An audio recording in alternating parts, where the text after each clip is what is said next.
nilantad po ang katraydoran ng mga Marcoses. Kasama na si Amy. Ang punto ni BP Sara, hindi nyo na, wala na, tapos na yung panggagamit ninyo. Nilantad po ang katraydoran at panggagamit ni Risa Hontiveros. Kahit na anong itsura mong panlabas, kaya ka namin hubaran once na magsalita ka. No?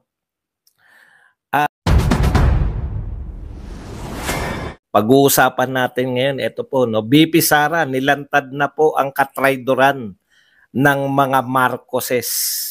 Wala pong, hindi pong isang tao, hindi po dalawa, lahat sila. Lantad.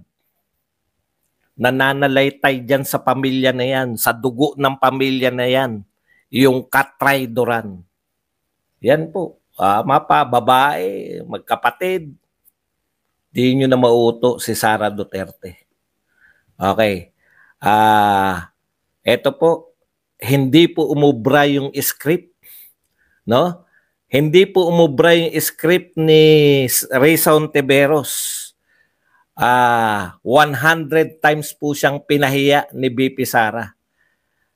No, yung mga script nila noon, pinapaniwala nila yung sarili nila sa BP Sara, walang alam si BP Sara, ipapasa lang yung sagot. Hindi umubra yan.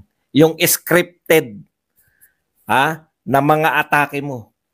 Yan po ang mga pag-uusapan natin. Pero bago yan, kung bago ka pa lang dito sa ating channel, mag-subscribe ka na.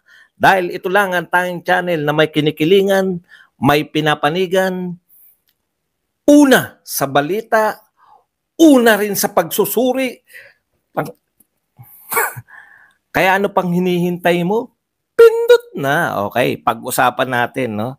Alam po ninyo, opo, dinideklara ko po na lahat po ng gawain niya ni Risa Hontiveros scripted. No? Dinideklara ko. Alam niyo yung mga tao, madali lang po makilala eh. Ito po, pasensya na po kayo kung magyayabang tayo ng konti, no? Kami pong, ngayon lang po, pagbigyan nyo lang po ako, kami pong mga matatalino, alam kagad namin kung yung tao may laman sa pagitan ng dalawang tenga. Ang patunay po na kayo ay matalino po. Yung tingin nyo lang, tingin nyo pa lang sa tao. Hindi po yan nakukuha na ganda ng tindig nito, matalino to. Hindi po kami nadadaan sa ganun. Kahit na anong itsura mong panlabas, kaya ka namin hubaran once na magsalita ka. No? Unang tindig pa lang po niya ni Risa Hontiveros, si Leni Robredo. Alam ko na po yan. Walang laman po yung sa pagitan ng dalawang tenga niyan. Alam niyo kung bakit? O ito kay Risa Hontiveros, kalimutan na natin si Leni. Nadadaan lang po niyan sa script. Lahat po yan scripted. Bakit ko po nalaman ngayon? Bakit ko po napatunayan na hindi umubra yung script ni Risa Hontiveros? Alam niyo yung gagawin niya eh, no? Alam niyo yung gagawin. Ipapahiya niya si BP Sara. Akala niya hindi kayang sagutin ni BP Sara yung mga katanungan niya. Lahat ng posible. Ang pag-aaral po ng script, paano pag ganito ang sinagot? Ito ang banat mo. Paano pag ganito sinagot? Ito banat mo. Na-cover na nila eh. Ang banat ni BP Sara, wala dun sa script nila. Ang banat ni BP Sara, atake. Ang banat ni BP Sara, alam niyo po ang banat ni BP Sara, sa totoo lang, thank you very much muna kay Pam de la Cruz na nagbigay sa atin ng $5. Ang banat ni BP Sara, kontra-atake sa kanya. Ito ay ginagawa mo dahil pinopolitika mo yung budget hearing. Di ba? O tapos may atake pa. Ganyan po yan eh. Kaya po ng matatalinong tao yan na i-disregard kung ano yung tinatanong mo at atakehin kita. Kumbaga, sa debate po, kung sino yung nagdadala ng usapan, no? Kung sino yung may kakayahang magdala ng usapin, yun po ang mananalo sa isang debate. Lahat po yan debate sa mga matatalinong tao, simpleng diskusyon, no? Si BP Sara, nadala niya yung debate sa gusto niyang dalhin. Saan niya dinala? Ang lahat ng mga sinasabi mo ngayon ay pinupolitika mo yung budget, no? O, in-expose niya. Hindi naman tinatanong ni Risa Ontiveros yung mga sinabi niya, no? Yung sinabi ni Risa Ontiveros, in-expose siya ni BP Sara. Bakit ko nasabi na pinupolitika to? Eto, sinabi mo to. Noong Akbayan Congress, sinabi mo na hanggat nasa power ang Vice President, anak ni Digong, ay nakakatakot, may chance na bumalik. So, ikinawing, completely ignoring yung tanong ni Risa Ontiveros, ganun po kahenyo si BP Sara. Ipapakita ko lang po sa inyo kung ano yung ginawa ni BP Sara.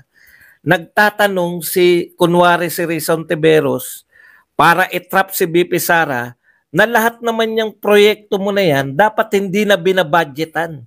Ang script ni Risa Ontiveros, palutangin na redundant.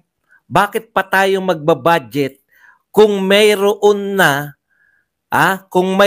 pong ginagawang ganyan? Halimbawa, yung sinasabi mo burial at medical. Meron na pong proyekto niyan yung gobyerno. Bakit ka pa kinakailangan separately budgetan? Ganyan po kabastos. Ganyan po yung script ni Risa Ontiveros. Ganyan niya po ipapahiya sana si BP Sara. Completely ignoring yung argumento ni Hontiveros. Papakita ko lang po sa inyo kung ano yung naganap kanina. Bakit napahiya ng 100 times si Hontiveros. Completely ignoring yung kanyang argument. Ang gusto niya pumasok si BP Sara dun sa trap eh. Lahat ng sagot ni BP Sara scripted na yan. May pambanat si Hontiveros. Matagal niya nang inaral yan. Pero lumabas si BP Sara doon sa argument niya. Ang sinabi niya, pinupolitika mo lang yung budget eh. Katunayan, ito yung sinabi mo sa Akbayan.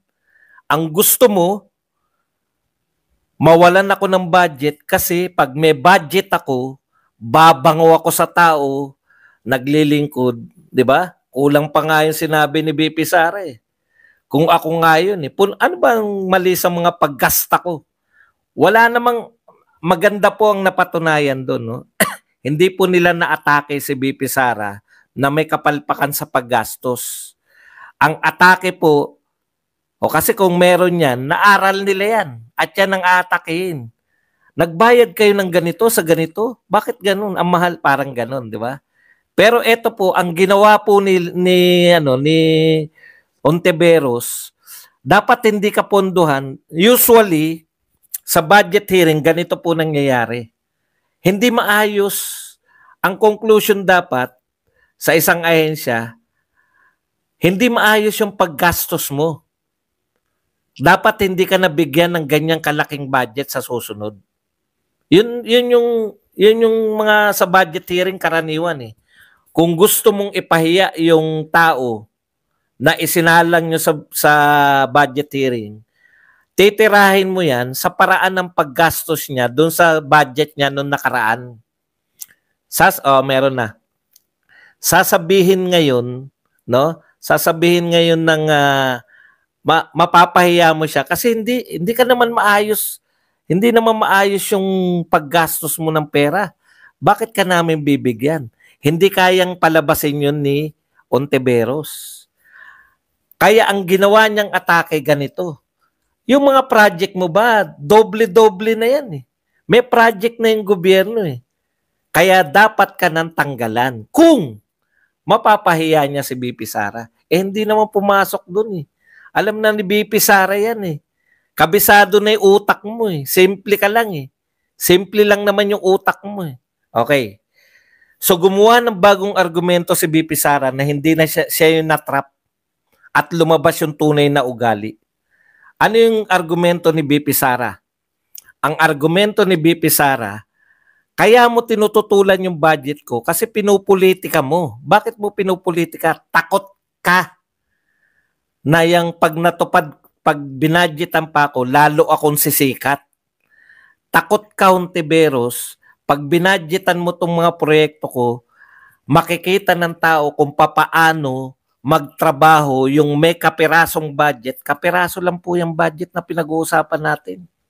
Wala pang 2 araw yan ng flood control program ni Marcos. 2.2 billion? Magkano ba yung isang araw ng flood control program? 1.4 billion. 2 araw lang yan sa flood control program. Kasi natatakot kang budgetan hindi dahil sa magnanakaw si BP Sara. In-expose siya ni BP Sara na kaya ka natatakot budgetan ako kasi makikita ng tao na nagtatrabaho ko. Kasi nakikita ng tao na yung perang binigay nyo sa akin ay binabalik ko sa kanila. Kasi makikita ng tao na tapat kaming maglingkod. Kasi nakikita ng tao na kahit maliit lang ang budget ko, mas marami kong naitutulong dahil hindi ko binubulsa.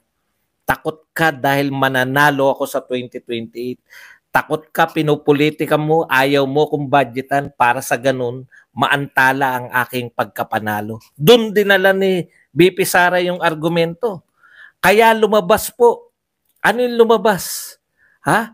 Sabi, I don't like the attitude. Wala kaming pakialam sa attitude. Ikaw nga yung gusto mong ipahiya eh. Talking about attitude. Ha? Malumanay ka lang magsalita. Pero gusto mong ipahiya si BP Sara, ang Vice President ng Pilipinas. Ikaw pa nagsabi ng attitude. Pero ang pinakamalupit sa lahat ng expose, sinampal siya sa muka. Never naisip ng scriptwriter ni Risa Hontiveros, never nilang maiisip na si BP Sara ay isasampal sa pagmumukha niya yung panggagamit niya sa mga Duterte. Yung nakiusap siya dahil pangatlong beses na siya. Pangatlong beses na siyang matatalo. No? Nakiusap siya ng karagdagang boto. Nakiusap siya. Ngayon, pinapahamak mo, Risa Hontiveros. Yung chikibam. Bakit? Na-expose na kayo eh. Lahat ng pakikiusapan mo ngayon na mga mayor, na mga governor, no?